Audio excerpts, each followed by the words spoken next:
শুভ শারদিয়া। আজতাক বাংলার প্রত্যেক দর্শককে জানাই শুভ শারদিয়ার শুভেচ্ছা। এই মুহূর্তে আমরা পৌঁছে গেছি টালা প্রত্যয়ে। আকাশের মুখ ভার, মাঝে মাঝেই অসুর বৃষ্টির দেখা মিলছে, কিন্তু তা বলে কি ঠাকুর দেখা হবে না? তা কি কখনো হয়? তবে হ্যাঁ, অনেকেই বাড়িতে রয়েছেন যারা বেরোতে পারছেন না, তাদের জন্য আজতাক বাংলার অভিনব প্রয়াস 360 ডিগ্রি। মানে বাড়িতে যদি আপনারা ফোনের স্ক্রিনে এই মুহূর্তে নজর রাখেন, তাহলে স্ক্রিনটাকে হালকা মুভ করুন, দেখবেন গোটা প্যান্ডেলটা আপনারা দেখতে পাচ্ছেন। মানে বাড়িতে বসে গোটা টালা প্রত্যয়ের আমেজ উপভোগ করতে পারবেন। আর যদি আপনারা ল্যাপটপ বা টিভি স্ক্রিনে দেখেন, তাহলে মাউস অথবা রিমোট থেকে একটু কন্ট্রোল করুন, তাহলে কিন্তু গোটা মণ্ডপটা দেখতে পারবেন। এই মুহূর্তে আমরা রয়েছি টালা প্রত্যয়ে। চলুন ভেতরটা ঘুরে আসি, আর এখানকার কোনো সদস্যকে পাই কিনা দেখি, বা সাধারণ মানুষ তারা কি বলছেন সেই দিকেও একটু নজর রাখি। এই যে মণ্ডপের সামনে রয়েছে, সেই মণ্ডপের থিম হচ্ছে বীজ অঙ্গন। চলুন ভিতরে প্রবেশ করি। দাদা, আপনি তো টালা প্রত্যয়ের সদস্য। আচ্ছা, এখানকার থিমটা কি কথা মাথায় রেখে হয়েছে, বা এই যে সামনে যেটা আমরা দেখতে পাচ্ছি এটা কি? এই যে বড় একটা ফুলকপি দেখানো হচ্ছে, এর মাধ্যমে বোঝানো হচ্ছে যে উচ্চ ফলনশীল এবং বড় যে জিনিসগুলো তা কখনোই স্বাস্থ্য বা পুষ্টিগুণে কোনোদিনই ভালো হয় না। আপনাদেরকে সতর্ক রাখার জন্য এই যে নতুন উচ্চ ফলনশীল যে ব্যবস্থা, এটা ঠিক ভালো না। এইটা মানুষের জন্য সত্যি ক্ষতিকারক। সেই ক্ষতিকারকের পেস্টিসাইড ব্যবহার হয়, কীটনাশক ব্যবহার হচ্ছে, যাতে মানুষের প্রচন্ডভাবে ক্ষতি হচ্ছে। মানুষের যেহেতু এগুলো বড় দেখতে, সুন্দর দেখতে, মানুষ ওগুলোকেই নেয় বাজারে গিয়ে, সেই জন্যই মানুষের খুব অসুবিধা হয়। এরা তো জানে না তার পুষ্টিগুণ নেই, কিচ্ছু নেই, তাতে সবই অসুবিধার সৃষ্টি করছে। আর তার সঙ্গে আরো একটা বিষয়, মানে আপনাদের মাথায় হঠাৎ করে এই চিন্তাধারা এলো কিভাবে? আমাদের শিল্পী ভবত সুতা, আপনাকে থামাবো, এখানে একটা লেখা রয়েছে আমরা দেখতে পাচ্ছি, a farmer who saves his seeds preserves his freedom. এই কথাটাই বা কেন লেখা? কি বার্তা দিতে চেয়েছি? বার্তা দিয়েছি। আমি প্রথমে একটু থিমের কথা বলে নিই। হ্যাঁ। বীজ অঙ্গন। হ্যাঁ। আমাদের থিম হচ্ছে বীজ অঙ্গন। এই থিম অঙ্গনটির নাম দিয়েছেন মাননীয় মুখ্যমন্ত্রী মমতা বন্দ্যোপাধ্যায়। আমাদের থিমটা বীজ বাস্তুতন্ত্রের একটি ক্ষুদ্র একক। বীজের মধ্যে লুকিয়ে রয়েছে আমাদের সভ্যতা, ভবিষ্যৎ, অন্ধকার। এই বীজকে আধুনিকতার ছোঁয়ায় আজ বীজ এই বিপন্ন। খাদ্য শৃঙ্খলে মানুষ ভীষণ অসুবিধার সৃষ্টি করছে। এক একটা পুরনো জিনিসের যে আবাদ আছে, সে আবাদগুলোকে, বীজকে নষ্ট করে ফেলছে।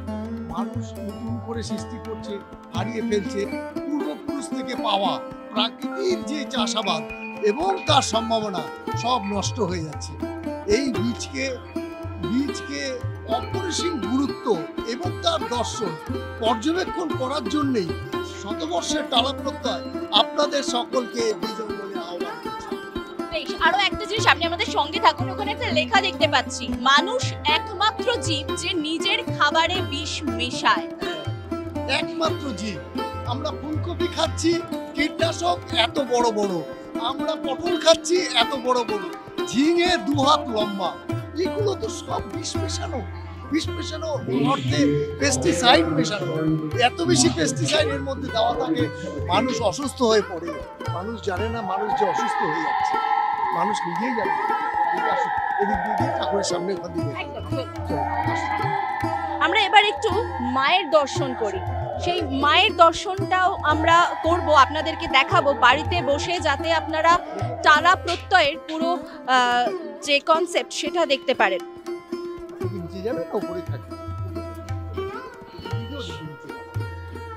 এই মুহূর্তে আপনাদেরকে নিয়ে যাচ্ছি টালা প্রত্যয়ের যে মা দুর্গা, তার সামনে পুরোপুরি।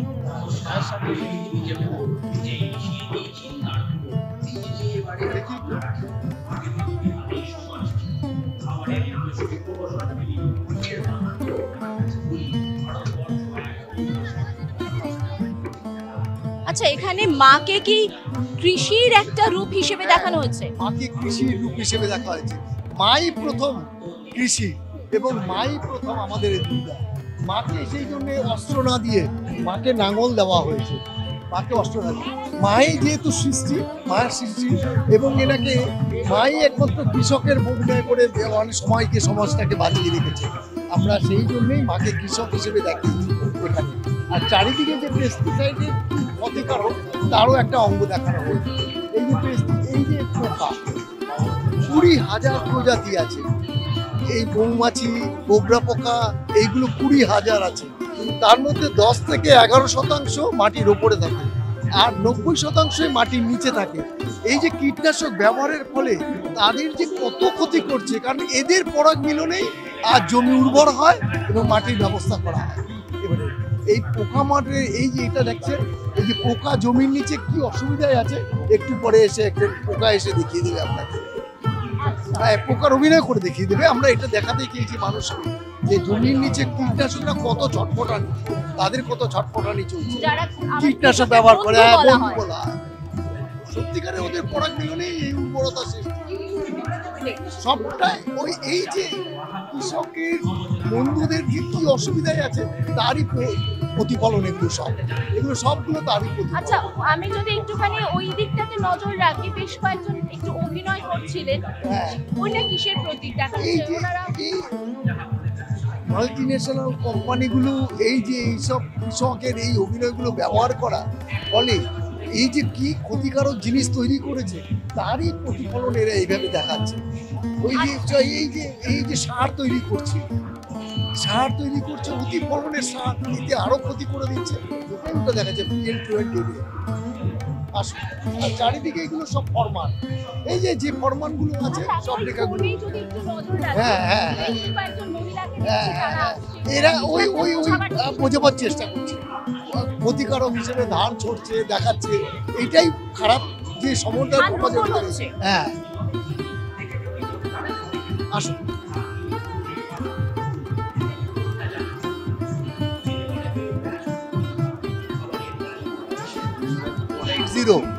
PL480 যে ওষুধ, যে সার, এটা যে কত খারাপ তারই মানুষকে যেন একটু সুস্থ ব্যবস্থা করা হয়, তারই আমরা বার্তা দিচ্ছি সবাইকে, যে মানুষ সুস্থ থাকতে পারে, তারই বার্তা।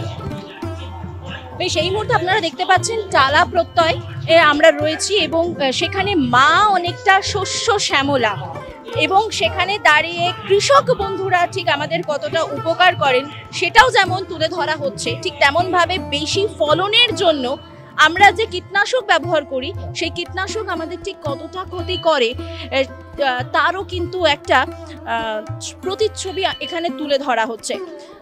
আপনাদেরকে দেখাই আর একটু মায়ের মুখটা খুব সামনে থেকে।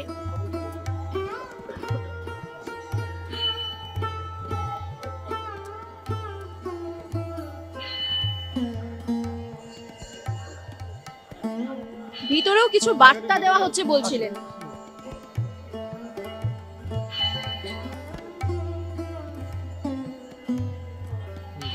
আমাদের রিসোর্স এবং রিসার্চ সেন্টারে নিয়ে যাচ্ছি, এগুলো সব বার্তা দেওয়া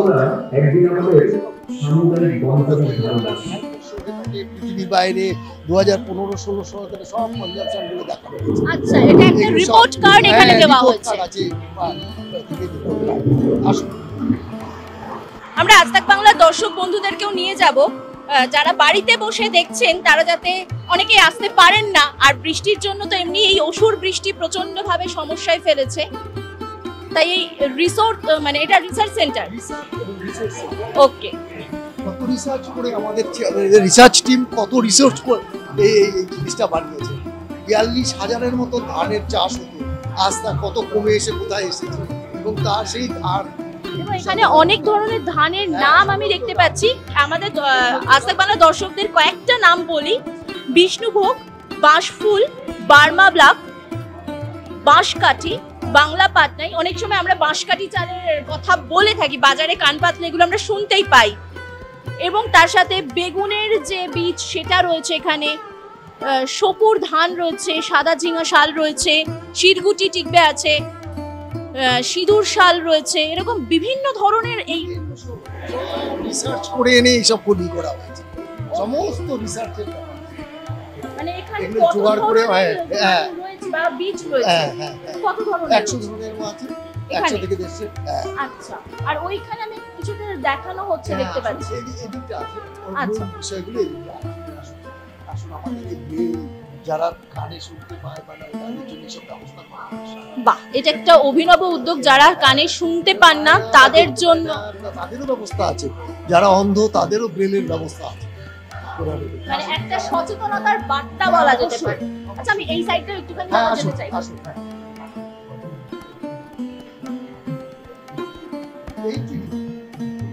এই যে কোবরে পোকা প্রজাতি, মৌমাছি প্রজাতিরা কি করে তারা এই পরাগ মিলনের মাধ্যমে কি করে তারা জমি উর্বর করে বা এই যে মাটি তৈরি করে, এটাই তার নিদর্শন। মাটির নিচে, বেশ, মাটির নিচে দেখুন কিভাবে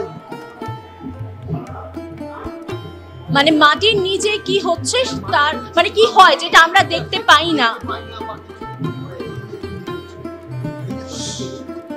বেশ, আর এইখানে আমি আরো অনেক কিছু দেখতে পাচ্ছি, সেগুলো কি? আমরা যে এই যে অ্যাপেল এসেন্স খাচ্ছি, সেই অ্যাপেল এসেন্সের যে আইসক্রিম খাচ্ছি, সেটা কি অ্যাপেল থেকে না, টোটালটাই এসেন্স। এই এসেন্সের কি খারাপ সেটাও লেখা আছে এর মধ্যে। বেশ, এই যে এসেন্স গুলো, হ্যাঁ। এই যে আমরা যে ব্যবহার করে অরেঞ্জ খাচ্ছি, কিন্তু অরেঞ্জ তো থাকে না, এই এসেন্স থাকে। এসেন্সের যে খারাপ গুণগুলো লেখা আছে কি কি হয়। আর এটা গোডাউন হিসেবে এইভাবে দেখানো হয়েছে, সব ওইভাবে দেখানো হয়েছে, সব হিস্ট্রি গুলো এখানে লেখা আছে, কত সালে কি অবস্থা, সব ব্যবস্থা। এখানে একটা লেখা, বাংলায় লেখা আছে, আমি একটু পড়ার চেষ্টা করব। রিপোর্ট অনুযায়ী ভারতের প্রতি বছর আচ্ছা, এখানে লেখা আছে 1943 থেকে 1944 সালের দুর্ভিক্ষে 30 লক্ষ মানুষ মারা যায়, অথচ তার আহার বহরগুলি আগের বছরগুলিও উৎপাদন ভালোই হয়েছিল। 1938 থেকে 1939-এ 7,567,000 টন এবং 1940 থেকে 41-এ 6,043 টন, 1941 থেকে 1942-এ 9,821,000 টন। অধিকাংশ উৎপাদন যুদ্ধে সৈনিকদের জন্য বা কালো বাজারে মজুত করা হয়। বন্টনে বৈষম্য চলতেই থাকে। এখান থেকে আরো একটা বিষয় বলতেই হচ্ছে, মানে আমরা কিছু বছর আগেই কোভিড থেকে উঠেছি, কোভিড মহামারী থেকে, এবং সেই সময় দাঁড়িয়ে কিন্তু এরকমই একটা কালো বাজারের রূপ দেখেছি। বা আমরা যদি কয়েক মাস আগে অপারেশন সিন্দুরের কথা বলি, সেই সময়ও কিন্তু বিভিন্ন জায়গা থেকে এই কালো বাজারের একটা অভিযোগ উঠছিল। অবশ্যই উঠছে। এই যে দেখছেন, হ্যাঁ, এটাকে আমরা ধর্মকলা বলছি। দেশের সেই কৃষকের ঘরে আদিম অপুষ্ট সময় শিশু যখন মানুষরা বিলুপ্তির পথে এর মধ্যে পদার্পণ, ধান এবং বীজ সংরক্ষণ ঘরের করে পাশে রাখতো, কুড়িয়ে পাওয়া খাবার যখন মন্বন্তর হয় তখনই এর গুরুত্ব বা সমুদ্র ইম্পর্টেন্স থেকে পাওয়া অনেক গেছে। আচ্ছা, তখনই এর ইম্পর্টেন্সটা পাওয়া গেছে। এই গ্রামের মানুষ এইরকম ধর্মগোলা বা গানগুলো থেকে বেরিয়ে এসে মানুষ সবাইকে খাদ্যের ব্যবস্থা করেছে যখন দুর্ভিক্ষ হয়। কিন্তু আজ বর্তমানে ইন্টারন্যাশনাল কোম্পানিগুলো নিজেরা কুক্ষিগত করে নিচ্ছে, তাতে সাধারণ মানুষরা খেতে পাচ্ছে না। মানে সাধারণ মানুষের কথা ভাবা হচ্ছে। অথচ ক্রাইসিস নেই। এখানে আরো আপনারা অনেক কিছু আপনাকে লিখেছেন। দেখাচ্ছি, হ্যাঁ, ওইখান থেকে যে দেখছেন, ওইখান থেকে পুরো area জুড়ে আমরা এগুলোকে বারকোড বলা হচ্ছে। উৎপাদক, পণ্য এবং উপভোক্তা তাদের সংমিশ্রণই হচ্ছে এই বারকোড। বারকোড আমাদের আর্থ সামাজিক অবস্থা দেশ তৈরি করে জুড়ে দেয়। কবে আবার আমরা সবাই মিলে পাথর মাঠে প্রতিমা, ঘাটে দক্ষিণ চব্বিশ উৎপাদনের পরগনার উৎসবে ফিরবো। উড়িষ্যা, নয়নগিরি, এইসব জায়গায় গিয়ে বাস্তবতা, কৃষকদের বাস্তবতা, সাধারণ মানুষের কি অবস্থা, সেগুলো তুলে এনেছে।